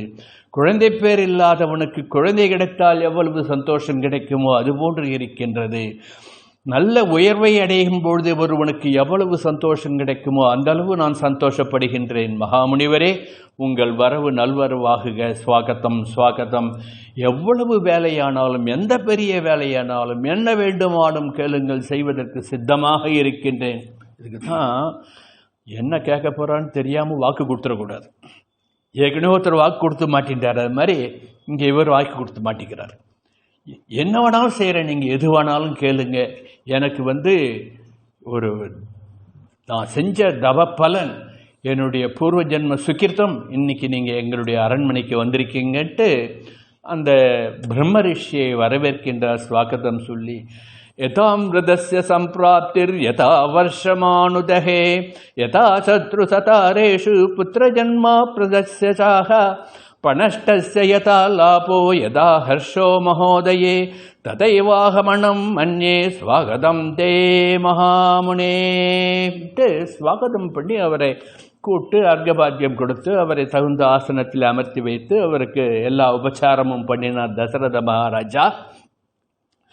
சத்ரஜம் ராஜசார்தூலா தவை தத்வினான் யதாக மகாவம்ச பிரசூதஸ்ய வாசிஷ்டஸ்ய பதேசினேட்டு அவருக்கு ஆசீர்வாதம் பண்றார் விஸ்வாமித்திர மகர்ஷி. நல்ல ராஜகுலத்திலே பிறந்திருக்கின்றாய், வசிஷ்டர் போன்ற ஒரு பிரம்மரிஷியை உனக்கு குருவாக கொண்டிருக்கின்றாய். வசிஷ்டர் வாயால் இவர் பிரம்மரிஷின்ற பட்டம் கிடைக்கலையேன்ட்டு சண்டை போட்டுருக்கிறவர்.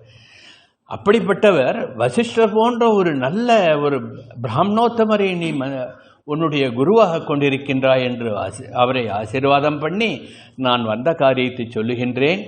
சில சித்திகளை அடைய வேண்டும் என்பதற்காக நான் ஒரு விரதம் இருந்து யாகம் நடத்தி கொண்டிருக்கின்றேன். அந்த யாகத்தில் தான் நினைத்தபடியெல்லாம் ரூபம் எடுத்துக் கொள்ளுகின்ற மாயாவிகளாகிய மாரீசன் சுபாகு என்ற ராட்சசர்கள் இடையூறு செய்கின்றார்கள். யாக பூமியிலே மாம்சத்தை கொண்டு வந்து போடுகின்றார்கள். யாக பூமியிலே இரத்தத்தை கொண்டு வர்ஷிக்கின்றார்கள். அங்கு வருகின்ற முனிப்புங்கவர்களை கொன்று தின்று விடுகின்றார்கள். இப்படி அவர்கள் இடையூறு செய்வதால் என்னுடைய யாகம் பூர்த்தியாக முடியாமல் இருக்கின்றது. ஆகவே மகாராஜனே, நீ எனக்கு இந்த யாகம் நல்லபடியாக பூர்த்தியாக அனுகிரகம் பண்ண வேண்டும். அந்த உதவியை கேட்டுதான் நான் இன்று வந்திருக்கின்றேன் என்று சொல்லுகின்றார். தசரதனுக்கு ஒரே பெருமை. இந்த மகர்ஷி இவர் யாரு? ராஜரிஷி. இப்படிப்பட்ட விஸ்வாமித்திரரே தங்கிட்ட வந்து கேட்குறாருன்ட்டு அதுக்கென்ன என்ன வேணாலும் தரேன்ட்டார். வாயை விட்டுட்டார். விட்டவுடனே இருந்தாலும் மனசுக்குள்ளே எங்கேயோ ஒரு அலாரம் அடிக்கிறது. என்ன கேட்டுடுவாரோ, என்ன கேட்டுடுவாரு. ஏன் மகர்ஷி, உங்களுடைய சக்தி என்ன, உங்களுடைய தபோபலன் என்ன, உங்களால் முடியாதா? அந்த மாரீசன் சுபாகுலாம் சன நேரத்தில் பசிக்கிட மாட்டீங்களா? அதுக்கு இந்த ராஜா கிட்ட வந்து நீங்கள் கேட்கணுமா, எளியவன்ட்டேன்னு கேட்குறார். என்னால் நினைத்தால் முடியும். ஆனால் இப்பொழுது நான் செய்து கொண்டிருக்கின்ற சங்கல்பம் யாரையும் சபிக்கக்கூடாது என்று இந்த யாகத்திற்காக நான் சங்கல்பம் பண்ணி கொண்டிருக்கின்றேன். ஆகவே மகாராஜனே, உன்னுடைய உதவியை கேட்கின்றேன் என்று இப்படி பார்வையை சுழல விடுறார். 4 ராஜகுமாரர்கள் ராஜா பக்கத்தில் நிற்கிறார்.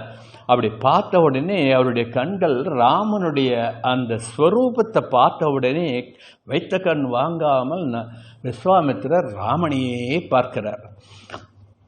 பார்த்துட்டு, ஏன் என்னுடைய உங்ககிட்ட உதவி கேட்டு வந்தேன்னா, என்னுடைய கோபத்தை வெளியிடுவதற்கு இது நேரம் கிடையாதுன்னு சொல்லிட்டு, தருவனத்துள் யான் இயற்றும் தகை வேள்விக்கு இடையூறு தவம் செய்வோர்கள் வெறுவரச் சென்று அடை காம வெகுளி என நிருதர் இடைவிலக்கா வண்ணம் சிறுமுகத்து காத்தியன நின் சிறுவர் 4வரினும் கரிய செம்மல் ஒருவனை தந்திடே என்று கேட்கிறார்.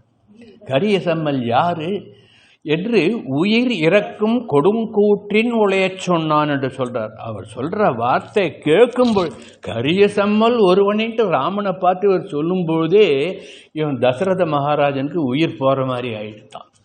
தருவனத்துள் யான் இயற்றும் தகை வேள்விக்கு இடையூறு தவம் செய்வோர்கள் என்று சொல்லி அந்த மாரீசன் போன்ற அந்த ராட்சசர்களை அழிப்பதற்காக நின் சிறுவர் 4வரினும் உன்னுடைய 4 குழந்தைகளிலும் கரிய செம்மல், கற்பர் பரலிய ராமர், நீலமேக சியாமலன் அல்லவா, நீலம் பார்த்தா தூரத்திலையும் பார்த்தா கற்ப தெரியும், அப்படிப்பட்ட ராமனை தந்திடுதி என்று உயிர் இறக்கும் கொடுங்கூற்றின் உளையச் சொன்னான்.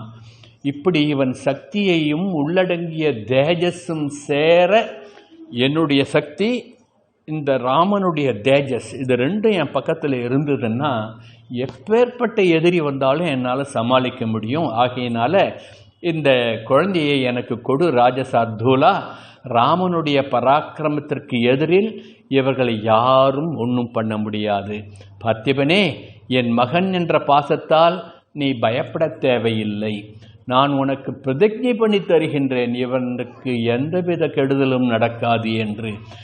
இந்த ராட்சசர்களை அழித்து விட்டு வந்தான் என்றால் அவனுக்கு சகல சௌபாகியங்களும் என் மூலம் கிடைக்கும். அவளுக்கு சர்வ உபச்சாரங்களும் பண்ணி அனுப்புவேன் என்று விஸ்வாமித்திரர் சொல்கிறார். சத்திய பராக்கிரமான ராமனை நான் அறிவேன். நான் மட்டுமா ராமனை பற்றி தெரியும்? தோவனுடைய குலகுரு இருக்காரே வசிஷ்டர், அவருக்கும் தெரியும். எனக்கு தெரியுன்றதும் அவருக்கு தெரியும். அவருக்கு ராமனை பற்றி தெரியறதை விட ராமனை பற்றி எனக்கு தெரியுன்றதையும் அவருக்கு தெரியும். வசிஷ்டர் வம்புக்கு இழுக்கிறார். ஏன்னா அவர் பாட்டுக்கு ஒரு ஓரமாக இருக்கார். ஏன்னா வசிஷ்டர் வாயால் பிரம்மரிஷின் பட்டம் வாங்க வேண்டாமா? அவரை வம்புக்கு இழுத்து வசிஷ்டர் சொல்லிட்டா இவன் மீற மாட்டான் தசரதன்ட்டு. எனக்கு ராமனின் பராக்கிரமம் தெரியும் என்று இந்த வசிஷ்டருக்கும் தெரியும், எனக்கு ராமனின் பராக்கிரமம் தெரியும் என்று பலவிதமாக தசரதனிடம் ராமனுடைய பராக்கிரமத்தை எடுத்து சொல்கிறார்.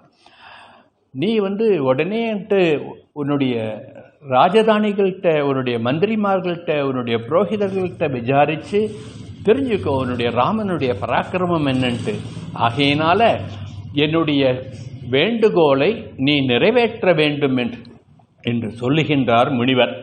ததத்புதமிதம் பிரம்மண்ணே பவித்ரம் பரச்சாகம் தவசந்தர்சனாத் பிரபோ தத்புத்திரம் ராஜசார்தூலா ராமம் சத்யபராக்கிரமம் காகபக்ஷதரம் சூரம் ஜேஷ்டம் மே தாதுமர்ஹசி காகபக்ஷதரம் தூரம். இதை திருமங்கையாழ்வார் இந்த காகபக்ஷம்ன்றத அற்புதமாக ஒரு வார்த்தையில் மொழிபெயர்ப்பார். மைவண்ண நறுங்குஞ்சின்வார். எம்பெருமானுடைய இந்த ராமனுடைய இந்த திருமுடியெல்லாம் சுழல் சுழல் சுழலா கட்டக்கரையர்ந்து இருக்கு இல்லையா. மை உண்ண நறுங்குஞ்சி குழல் பின் சாழ மகரம் சேர்குழையறுபாடிலங்கியாட எய்வண்ண வெஞ்சிலையே துணையா இங்கே இருவராய் வந்தார் என் முன்னே நின்றார். கைவண்ணம் தாமரை வாய் கமலம் போலும் கண்ணினையும் அரவிந்தும் அடியும் அகுதே. அவ்வண்ணத்தவர் நிலைமை கண்டும் தோழி அவரை நாம் தேவரென்றஞ்சினோம் என்று 2 பெண்கள் தோழிமார்கள் பேசுகிறதா திருமங்கையாழ்வார் பாசுரம் இது. இங்கேயும் பாருங்க, அவருடைய அதரம் தாமரம், கண்கள் தாமரை, கண்கள் தாமரை, உடம்பு தாமரைன்ட்டு அப்படியே தாமரையாவே வர்ணிக்கின்றார். இப்போ எதுக்கு சொல்லுனா, காகபக்ஷதரம் சூரம் ஜேஷ்டம் மே தாதுமர்ஹசி. இந்த கரிய செம்மலை எனக்கு தாய் என்று கேட்டது அந்த தமிழ் பாசுரத்துக்கு இது சமஸ்கிருத ஸ்லோகம். இப்படி விஸ்வாமித்திரருடைய கோரிக்கையை கேட்டாரோ இல்லையோ, அப்படியே சோகத்தில் முழுந்து இவற்றை எப்படி தப்பிக்கலாம், அப்படியே மயங்கி விழுந்துட்டா விஸ்வாமித்திரர் அப்படியே அரசன் மயங்கி போயிட்டான்னு வெளில போயிட்டு வரட்டு அப்படியே மயங்கி விடுறான்னு நடிக்கிறான். யார்? தசரத மகாராஜா. இருந்தாலும் விஸ்வாமித்திரர் விடா புடியா அங்கேயே உட்காந்துருக்கார். மயக்கத்தை தெளிய வையுங்கள்ட்டு மற்றவாள்கிட்ட சொல்லி அவள் சுசுரூஷையெல்லாம் பண்ணி அவர் எழுந்த உடனே உன் குழந்தைய எனக்கு கொடு, ராமனை என்னுடன் அனுப்பு, என்னுடைய யாக சம்ரக்ஷணத்துக்கு அனுப்புன்னு கேட்கிறார். என் நிலா அருந்தவத்தோன் எம்பிய சொல் மர்மத்தின் ஏரிவல் பாய்ந்த புண்ணில்லாம் பெருமழையில் கனல் நுழைந்தால் அணுச்செவியில் புகுதலொடும் உள்நிலாவிய துயரம் பிடித்து உந்த ஆறுயிர் நின்று ஊசலாட கண்ணிலான் பெற்று இழந்தான் என உழந்தான் கடுந்துயரம் காலவேலான்ட்டு கம்பர் இவனுடைய தசரதருடைய நிலைமையை சொல்லுவார். ஒருத்தனுக்கு போருக்கு போன ஒரு வீரனுக்கு மார்பிளை அம்பு பாஞ்செடுத்து அந்த அம்பை எடுத்துட்டு அதில் ஒரு கொள்ளிக்கட்டையை சொருகினா எப்படி துடிப்பான், அது போன்று துடிக்கின்றேன். வேல் பாய்ந்த புண்ணில் பெரும் புழையில் கனல் நுழைந்தாலென எப்படியெல்லாம் ஒரு ஓமானம் சொல்கிறார் பாருங்க. அதே மாதிரி இந்த துயரம் எப்படின்னா என் உயிரை அப்படியே பிடிச்சி வெளில இழுத்துட்டு போகிறது. ஒரு கண்ணே தெரியாத ஒரு கபோதிக்கு திடீர்னு கண்ணு தெரிய ஆரம்பித்து அடுத்த க்ஷணமே அந்த கண் மறைஞ்சு போச்சுன்னா அவன் எவ்வளோ கஷ்டப்படுவானோ அது போன்று கஷ்டப்பட்டான்ட்டு கம்பர் தசரதனுடைய நிலைமையை எடுத்து சொல்லுகின்றார். இப்படி தவஸ்ரேஷ்டரே மகாமுனியே, என்னுடைய குழந்தைக்கு 16 வயசு கூட ஆகலையே, இவன் பாலகன், சாயங்காலம் சந்தியாவந்தனம் பண்ணின உடனே அம்மா தாச்சிக்கிட்டமான்னு போய் தூங்கிடுவான். யாரு? பராக்கிரமசாலியன், ராமம் சத்திய பராக்கிரமம். அவனை சொல்றார். அப்படி சொன்னதானே இவன் ஏமாந்து போவான்னு சொல்றார். குழந்தை, இவன் பாலகன். ராட்சசரெல்லாம் ராத்திரில தான் அவளுக்கு பலம், ராத்திரில தான் அவள் கண் மூச்சுன்னு சண்டை போடுவா. இவனோ சாயங்கால வேலையில் போயிட்டு படுத்துன்னு தூங்கிடுவான். இவனால் எப்படி ராட்சசர்களை சண்டை போட முடியும்? ஆகையினால ராமனை கேட்காதீங்கோ, தோ இருக்கு அக்ஷர சைன்யங்கள் இருக்கு, இந்த சைன்யங்கள் எல்லாத்தையும் கொண்டு நானே முன்ன வரேன், நானே முன்ன நின்றுண்டு உன்னுடைய யாகம் நல்லபடியாக நடக்கிற மாதிரி நான் காப்பாற்றுறேன், யார் வந்தாலும் நான் காப்பாற்றுறேன் தசரதன் சொல்றான். ஆனால் விஸ்வாமித்திரர் விடுவதாயில்லை. தசரதன் மறுபடியும் கஞ்சான். 1000 வருஷம் தவம் இருந்து புத்திரகாமேஷ்டி யாகம் பண்ணி எனக்கு குழந்தை வந்திருக்கு. இந்த குழந்தையை நீங்கள் எடுத்துன்னு போகிறேன்றே 16 வயசு நிரம்பாத பாலகனாச்சே. இந்த பாலகன் ராத்திரியில் தூக்கம் தாங்க மாட்டானே. ராத்திரியில் அந்த மாயாவிகள் என்னென்ன மாயம் பண்ணுவாளோ, எப்படி இவன் அவர்களை எதிர்ப்பான்? என் பாலகனுக்கு தீங்கு வந்து விடுமே என்று தவிக்கின்றார். ஊனஷோடச வருஷோ மே ராமோ அயுக்தயோக்யதாமஸ்ய பஷ்யாமி சகராட்சசைஹி. இன்னைக்கு எல்லாமே தாமரையாவே வந்துட்டுருக்கு. என்னன்னு தெரியல, இன்னைக்கு ஸ்லோக அமைப்பே எல்லாம் அப்படி தாமரை தாமரை தாமரையாவே போயிட்டு இருக்கு. ராஜீவலோச்சனன் சொல்றார். எம்பெருமானுடைய கண், ராமனுடைய கண் தாமரை போன்ற கண்கள். ஏன் தாமரைன்ட்டு இங்கே சொல்றார் வால்மீகின்னா, தாமரையினுடைய இயல்பு என்ன? சூரிய அஸ்தமனத்தில் கண்ணு முடிக்கும், கூம்பி போயிடும், சூரிய உதயத்தில் மலரும். இங்கே ராமனுடைய கண்களும் அதுபோல் சூரிய அஸ்தமனத்தில் அவன் தூங்க போயிடுவான். இப்போ சூரிய உதயமாகும் போது தான் கண் திறப்பான். இவனை போய் ராத்திரியில் பூராவும் மாயாவி கூட சண்டை போட கூப்பிட்றீங்களே. ஊனஷோடச வருஷமே, இவனுக்கு 16 வயசு கூட ஆகலை, 15 வயசு தான் ஆறுது. இந்த குழந்தைய போய் கேட்குறீங்களேன்ட்டு தவிக்கிறான். தொடையூற்றின் தேன் துளிக்கும் நருந்தாரான் ஒரு வண்ணம் துயரம் நீங்கி படையூற்றமிலன் சிறியவன் இவன். பெரியோய் பணி இதுவேல் பனி நீர் கங்கை புடை ஊற்றும் சடையானும் புறந்தரனும் நான்முகனும் புகுந்து செய்யும் அடியூற்றுக்கு இடையூராய் யான் காப்பேன் பெரிவேல்விக்கு எழுக. அந்த ருத்ரனே வந்து எதிர்த்தாலும், அந்த பிரம்மாவே வந்து எதிர்த்தாலும், அவர்களையும் எதிர்த்து நான் உன் யாகத்தை ரட்சணம் பண்ணுகின்றேன், நான் வருகின்றேன், ராமனை விட்டுவிடு என்று தசரதன் பலவாறு கேட்கின்றான். இப்போதான் முக்கியமாக ஒரு வார்த்தை சொல்கிறார். யார்? விஸ்வாமித்திரர். அகம் வேத்தி மகாத்மானம் ராமம் சத்யபராக்கிரமம் வாசிஷ்டோவி மகாதேஜோ ஏச்சேமே தபசிஸ்தாம். இங்கே அப்படியே போகிற போக்கில் வசிஷ்டரையும் கூட்டம் இழுத்துக்கிறார். ஏன்னா வசிஷ்டர் சொன்னாதான் இவன் கேட்பான்றதுக்காக அங்கங்கேயும் வந்தவுடனே வசிஷ்டருக்கு ஒரு மங்களாசாசனம் பண்ணார். இப்போ சொல்கிறார், அகம் வேத் மகாத்மானம் ராமம் சத்ய பராக்கிரமம். ராமனுடைய பராக்கிரமம் உனக்கு தெரியாது மகாராஜா, ஆனால் எனக்கு தெரியும். எனக்கு தெரியும் என்பது உன் குலகுரு வசிஷ்டருக்கும் தெரியும். அவனுடைய பராக்கிரமம் அவருக்கு தனிப்பட்ட முறையிலும் தெரியும், எனக்கு தெரியும் என்று சொல்லி, ஜடாமகுடம் தரித்த நான் புரிந்து கொண்டதை ரத்னகிரீடம் பறித்த உன்னால் புரிந்து கொள்ள முடியாது. ஞான யஜ்ஞம் பண்ணுகின்ற நான் புரிந்து கொண்டதை புத்திரகாமேஷ்டியாகும் பண்ணுகின்ற உன்னால் புரிந்து கொள்ள முடியாது.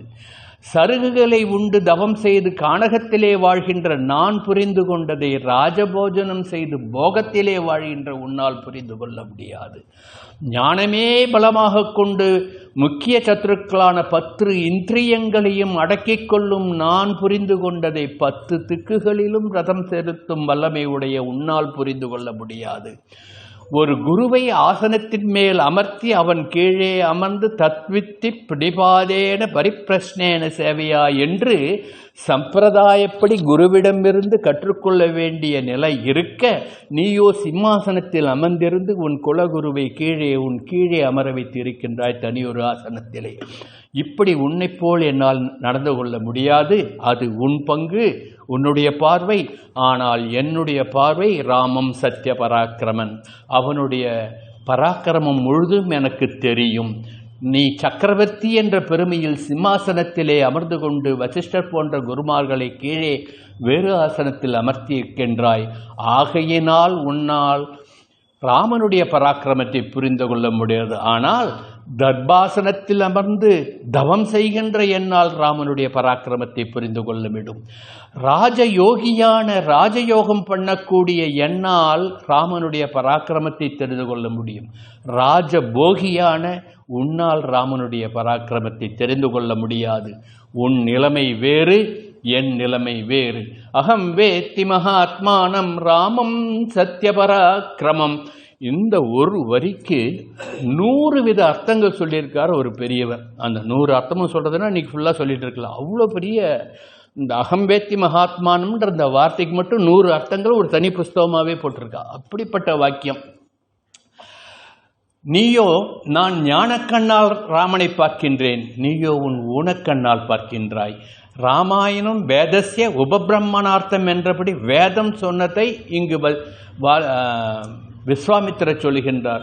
வேதாகமேதம் புருஷம் மகாந்தம், புருஷ சுத்தத்தில் சொல்கிறேன் இல்லையா, அதை தான் அவர் அகம் வேத்மி மகாத்மானம் சொல்கிறார். இங்கு வேதாகமேதம் புருஷம், அந்த பரமபுருஷன் ஸ்ரீமன் நாராயணன்னு சொல்கிறது வேதம். அந்த பரமபுருஷனைத்தான் அகம் வேத்மி மகாத்மானம் ராமம் சத்ய பராக்கிரமம்ட்டு அவனுடைய பராக்கிரமத்தை நான் சொல்லுகின்றேன். இது எனக்கு மட்டும் தெரிஞ்ச உண்மை அல்ல மகாராஜா, உன்னுடைய குலகுரு உன்னுடைய வசிஷ்டருக்கும் இது தெரியும். வசிஷ்டோபி மகாதேஜா ஏச்சேமி ராமனுடைய பராக்கிரமத்தை, அவன் யார் என்பதை, அவன் எம்பெருமானுடைய ஸ்வரூபம் என்பதை தெரிந்து கொண்டதனால்தான் நான் அவனை யாக சம்ரக்ஷணத்திற்காக கேட்கின்றேன் என்று சொல்லுகின்றார். அப்பையும் தசரதன் மனசு இறங்கல. யதீதம் தே க்ஷமம் ராஜன் கமிஷ்யாமி யதா கதம் மித்யாத் பிரதிஜ்ஞா காகுஸ்தாக சுகீ பவசபான் தவாஹாட்ட சொல்கிறார். பெரியவெல்லாம் சட்டுன்னு யாரையும் வைய மாட்டான். ஒருத்தன் தப்பு பண்ணிட்டால்னா நன்னா இருப்பா, அந்த சொல்கிற துணி இருக்கு இல்லையா, நீ நன்னா இருப்பான்னால்னா நன்னா இருக்கான்னு வாழ்த்துறான்னு இல்லை, அவளை வெய்யிறான்னு அர்த்தம். அந்த துவனி எப்படி மாறுறதுன்றது பொறுத்த மாதிரி இவர் சொல்கிறார், விஸ்வாமித்திரர் ரொம்ப நல்லதுப்பா, ரொம்ப நல்லது பண்ணிட்டேன், வந்த உடனே எது கேட்டாலும் கொடுக்குறேன், என்ன வேணாலும் செல்கிறேன், என் உயிரை வேணாலும் கொடுக்குறேன்னு சொன்னியே, இப்பொழுது உன்னுடைய குழந்தையை எனக்கு துணை அனுப்புன்னு கேட்டால் கொடுக்க மாட்டேன்றிய. இக்ஷ்வாகு வம்ச தர்மம் நன்றாக இருக்கின்றது, நீ நலமாக இருக்க வேண்டும்ட்டு வாழ்த்துறார். எப்படி இது எதிர்மறையாக வாழ்த்துவது. கோபம் கொண்ட விஸ்வாமித்திரனுடைய கோபத்தை கண்டு சர்வ லோகங்களும் நடுங்குகின்றது. இந்த கோபம் எங்கே போய் முடியுமோ, என்னென்னலாம் நடக்கப் போகின்றதோ, இக்ஷ்வாகு வம்சத்திற்கு என்ன கேடு வந்து விடுமோ என்று எல்லோரும் பயப்படுகின்ற பொழுது ராஜகுரு வசிஷ்டர் தசரத மகாராஜனை பார்த்து, ரகுகுலத்தைச் சேர்ந்தவர்கள் தர்மாத்மா என்று பெயர் எடுத்தவர்கள், இக்ஷ்வாகு வம்சத்தினுடைய பெருமை சொன்ன சொல் தவறாமை, ஆகவே தருகிறேன், என்ன வேண்டாலும் கொடுக்கிறேன் என்று சொல்லிவிட்டு இப்பொழுது கொடுக்க மாட்டேன் என்று சொல்லுவது தர்மம் அல்ல ராஜா. நீ உன்னுடைய ராஜ தர்மத்தில் இருந்து மாறாதே. முதலில் தருகிறேன் என்று சொல்லிவிட்டு இப்பொழுது கேட்டதை கொடுக்க மாட்டேன் என்று பின்வாங்குவது ராஜனுக்கு அழகு அல்ல, உன் தர்மத்திற்கு அழகு அல்ல. அஸ்திரம் தெரியுமோ தெரியாதோ, அவன் பாலகனோ எப்படி இருந்தாலும் விஸ்வாமித்திரர் அருகில் அவன் இருக்கின்ற பொழுது எந்த ராட்சசாராலும் எவராலும் அவனுக்கு எந்த துன்பமும் செய்ய முடியாது என்று விஸ்வாமித்திரருடைய பெருமையை சொல்லுகின்றார். ராமன் விஸ்வாமித்திரர் கூட இருக்கின்ற பொழுது அவனை யாராலும் ஒன்றும் பண்ண முடியாது, அப்படிப்பட்ட மகர்ஷி அவர் என்று சொல்லி வசிஷ்டர் வாயால் பிரம்ம ரிஷி. அமிர்தத்தை சுற்றி அக்னியுடன் இருக்கின்றது போன்று ராமன் பாதுகாக்கப்படுவான், கவலைப்படாதே. இவர் சிறந்த வீரர், தவம் செய்வதில் வல்லவர், விஸ்வாமித்திரருக்கு இணையான புத்திமான் கிடையாது, இவரை மிஞ்சிய புத்திமானும் கிடையாது. இவர் திரிலோகங்களிலும் சஞ்சரிக்கக்கூடிய வல்லமை பெற்றவர், சகல அஸ்திரங்களும் இவருக்கு கட்டுப்படும்.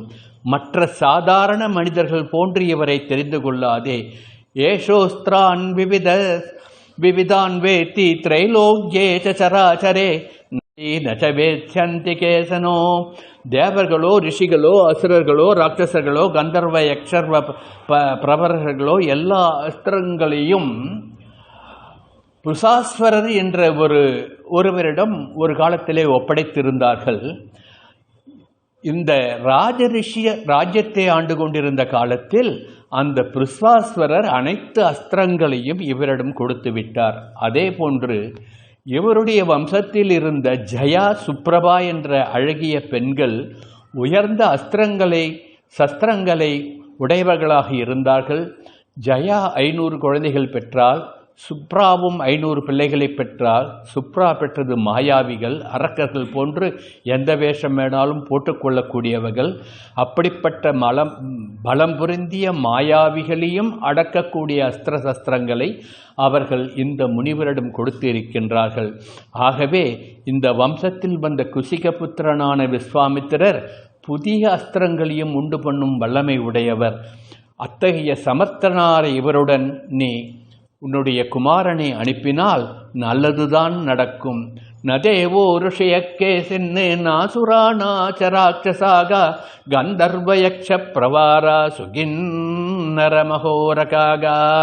பெய்யும் மாறியால் பெருகு வெள்ளம் போய் மொய்குள் வேலையாய் முடுகுமாறு போல் ஐயனின் மகற்கு அளவையில் விஞ்சை வந்து எய்து காலம் இன்று எதிர்ந்தது என்னவே என்று சூரிய குலத்தில் பிறந்த இக்ஷ்வாகு வம்சத்தில் பிறந்த ராஜாவான நீ அவர் கேட்டபடி ராமனை அவருடன் அனுப்பி வைத்தால் ராமனுக்கு சகல சௌபாகியங்களும் உண்டாகும் என்று விஸ்வாமித்திரருடைய பெருமையை வசிஷ்டர் போற்றி சொல்கின்றார். வசிஷ்டர் வாயால் பிரம்ம ரிஷி பட்டம் பெற்றுவிட்டார் விஸ்வாமித்திரர்.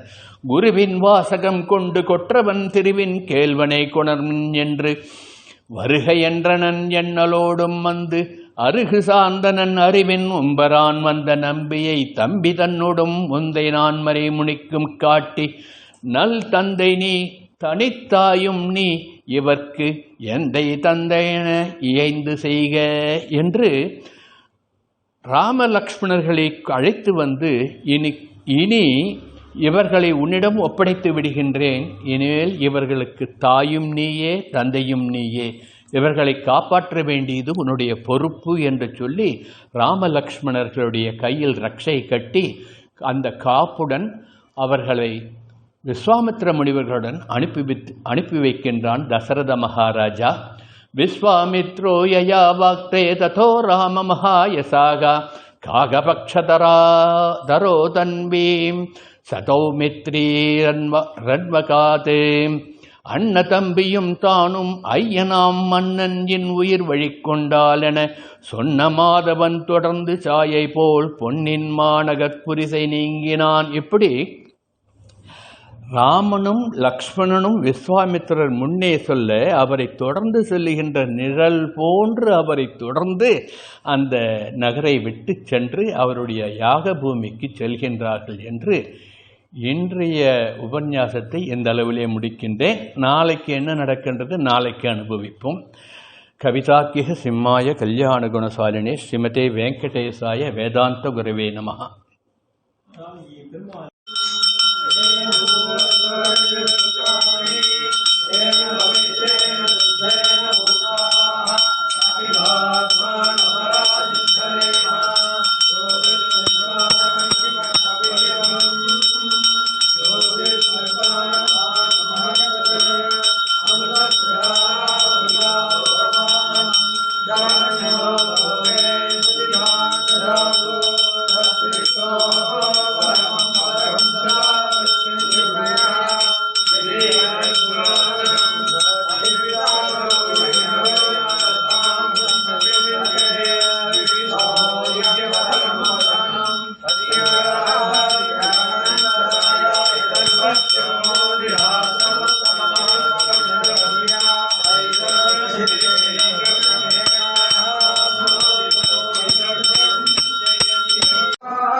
பல்லாண்டு அடிமாவோடு மலத்துறையும் புராணியும் பல்லாண்டு அடிமோர் முழங்கம்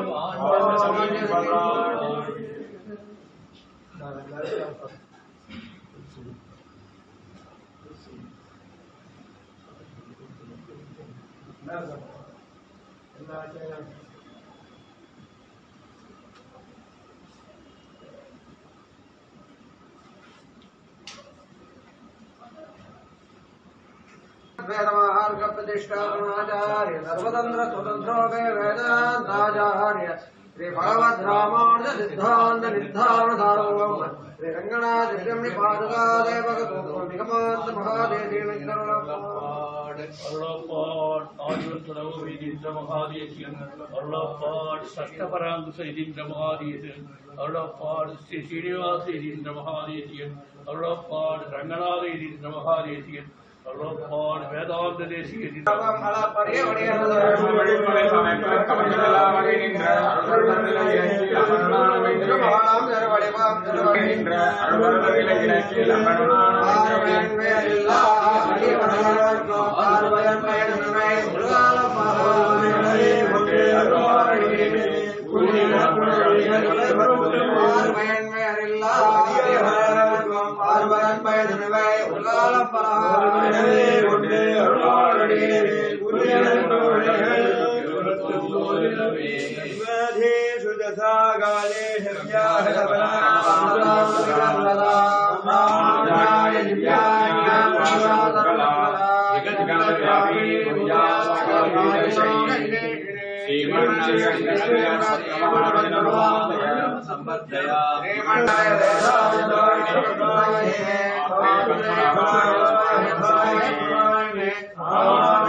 ராமானுஜன் பாஷ்யம் தேவமணிவர்த்தி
கண்டுபிடிச்சிட்டீங்களா மாமி?